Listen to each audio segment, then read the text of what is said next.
Hey guys, hope you guys are doing well. This is our final week of the challenge. We are finished up with week 4.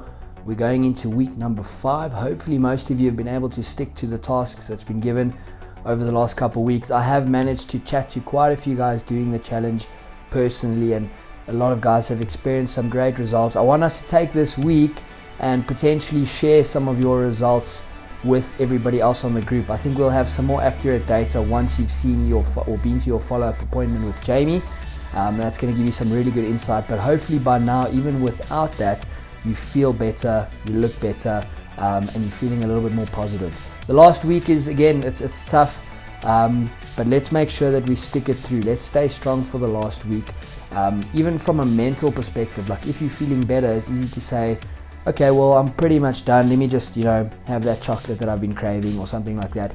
But just from a mental perspective, sometimes it's nice to kind of make sure that you complete the full 35 days, and then you can then say to yourself, cool, I made it, I accomplished it, versus, eating a chocolate on day 33. What I want to talk to you guys about today is essentially the plan going forward from this challenge. Now, I mentioned in the beginning of the challenge that the focus around this is not drastic changes over 5 weeks, only to sort of backslide once the challenge is over. So essentially what I'm saying is we don't necessarily want to now plan a party. You've deprived yourself of alcohol for 5 weeks. I don't want you to have the mindset of, I cannot wait to drink or have that next glass of wine.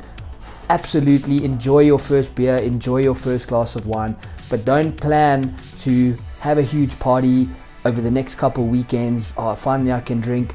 The whole point of this is to kind of showcase the results that you can get from limiting alcohol, from drinking water, from moving every single day. I don't want us to have the mindset of, now that the challenge is over, I'm going to slide back into old habits. We want to take some of the tools that we've learned, some of the habits that we've gained, and we want to make sure that we can continuously follow through with them going forward, even if it's not as drastic. So you've seen some positive effects from not drinking alcohol, moving more, etc., etc.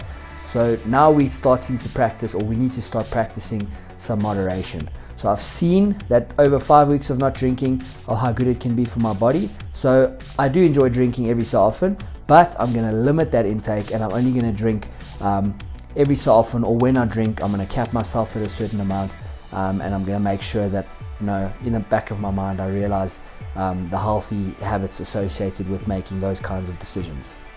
I mentioned in the video last week that if you had any specific questions, I would answer that in this video. Obviously, I think most of the guys who I've spoken to throughout the duration of the challenge have not necessarily kept the questions. They've come out and asked them, which is great. Just remember, if you have any specific questions around anything, especially now finishing off the challenge, feel free to ask. The goal for this is for you to feel like you're equipped, you've got the knowledge that you can move forward feeling comfortable and in control of yourself and your weight and performance journey going forward. NutriFoodie should be getting in touch with you if they haven't already, just to schedule your follow-up appointments. And again, guys, please share those results with us. It's really cool. It's inspiring for other people. It motivates other people more than you think, and it's really cool to just be part of a community that's done something positive over the last couple of weeks. So well done, but we're not done yet, and saving the best for last, our final week challenge. I'm sure most of us could have guessed what's coming. The final week, we are going to complete 350 burpees. Not too excessive, I think pretty manageable for most of us. However, I would recommend making sure we don't leave it till too late in the week. This is one of those things that, 50 a day doesn't sound too bad, but all of a sudden you skip 2 days and you've got to do 150 in one day.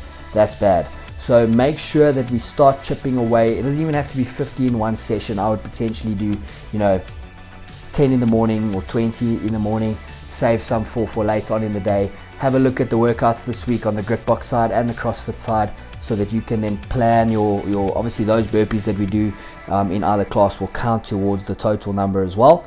But again, don't leave it for too late, saving the best for last. We're so far in, let's not fall through or give up on this challenge now, guys. Let's stay positive and let's finish the last week strong. Well done.